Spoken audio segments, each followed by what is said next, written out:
Hi, I'm Alexis from Living Energy Farm. We're going to do a very brief workshop presentation today about what I call field grafting, grafting fruit trees.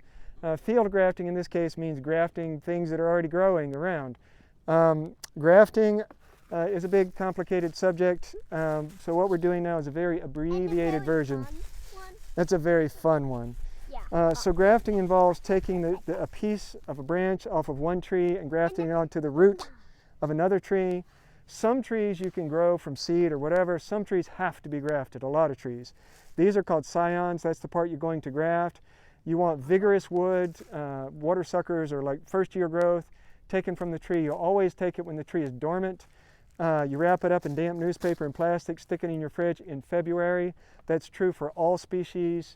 You want sticks of wood about so long, put them in there, and then you're going to wait. For outdoor grafting, field grafting, you've really got two windows. There's the early trees, which are pears, apples, that kind of stuff, when they start to bloom out, which is right now. In this case, it's an early season this year, so we're in the end of March right now. Normally, we'd be in the early mid-April. And then the later window is persimmons, pawpaws, pecans, things that bloom out and grow later. We do those in late April, early to mid-May, so about a month later. So let's walk around. I'll show you a few trees. Some trees you can actually grow from seeds. So this is a peach tree. A peach tree can be grown either from seed or as a grafted tree. But if we come over this way,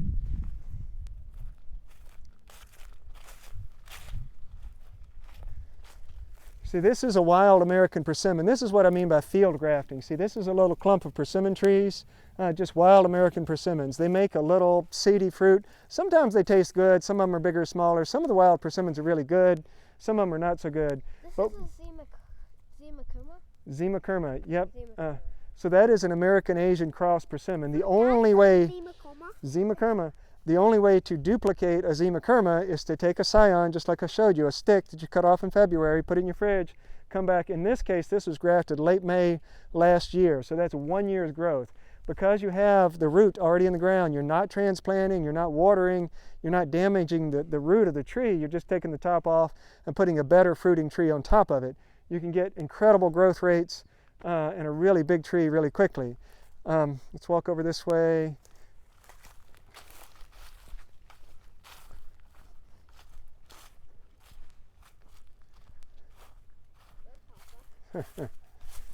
So this is this is a sour cherry tree. So we're in Virginia.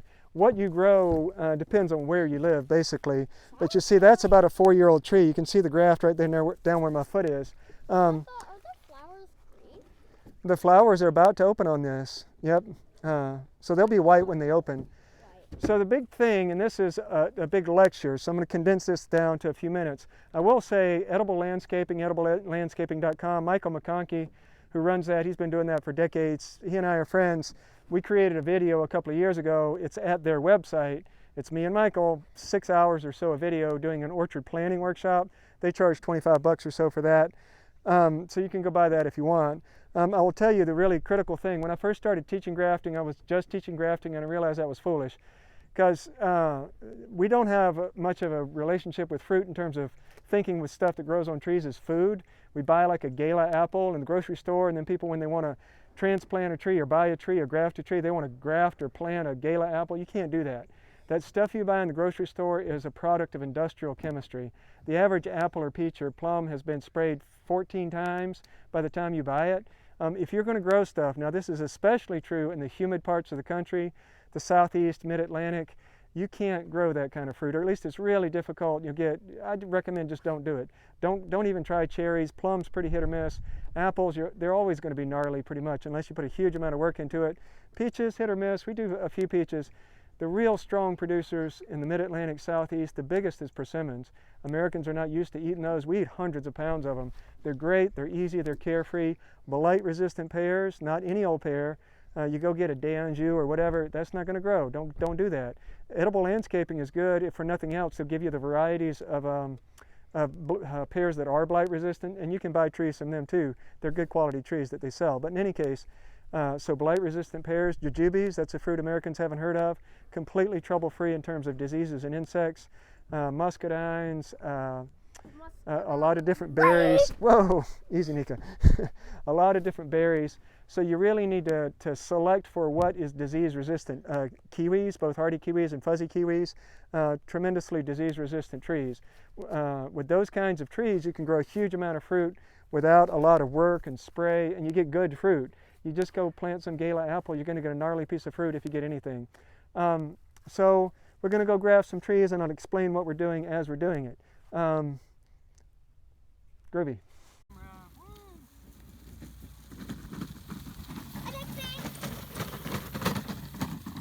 Graft another tree here. This Graft other than saddle graft and bark graft? There's saddle graft, bark graft, whip and tongue graft, cleft graft. Those are all different. It would be too complicated to explain right now, but they all have different purposes. So I'll leave a little nurse branch on this one just for kicks. Some of them are really fast, like the whip and tongue is a graft that gets used for, it's kind of the old-fashioned commercial graft, like you can do a bunch of them really quickly without a grafting tool. Bulk graft? That's what we're doing now, bark graft. All right, if you want to come back over here. So we'll take this, and again, we want 3 buds, 3 healthy buds or so, not more than that. Saddle grafts seem pretty fast. Saddle grafts are very fast. That's part of the reason I like them, particularly for this outdoor business. I love the saddle graft is great for doing when you've got consistent size rootstock especially. All right, so that's all wrapped up, especially at the top. We're going to take and just peel back a little bit of bark. Some people measure the width of your stick. I don't know if it matters all that much. Peel back that bark. Oh, now that one peeled very nicely. You don't want to get your finger in there. See how that peeled back? That looks great. Yeah. Oh, yeah. So you don't want to be putting your fingers on the spot you just cut. That's important because your fingers are inherently dirty. So we take that. Your fingers are usually dirty. That's what I get the message. Your fingers are usually dirty. Yeah, well, it's just dirt and oil on your fingers. We'll cut like that. All right, get ourselves a rubber band. Can I cut it? Cut the rubber band. Yep, let's get yourself a pair of scissors. All right, pair of scissors. Cut the rubber band. Boop. All right, scissors back there. On the next one, can I cut the rubber band? Yeah, you can cut the snippet. See, just put it in there. And again, I'm not getting my fingers all in that cut. Round and around. I mean, the disadvantage of a bark graft is it isn't sturdy, you know? Yeah. Well, as long as you can get it through the first year, you're fine. But it's just, I've lost, particularly with persimmons, a lot of them will take off and grow crazy fast. And then get blown off. And get blown over. I lose a lot of them to getting broken off from the wind. Guess I should stay on top of pruning them better. You still do? Do you stay on top of pruning nowadays? They don't look very pruned. No, I don't. That one needs That's pruning. it. Zoom. Just that fast. Quick and easy. All right, so what we have here, this tree was grafted 2 years ago.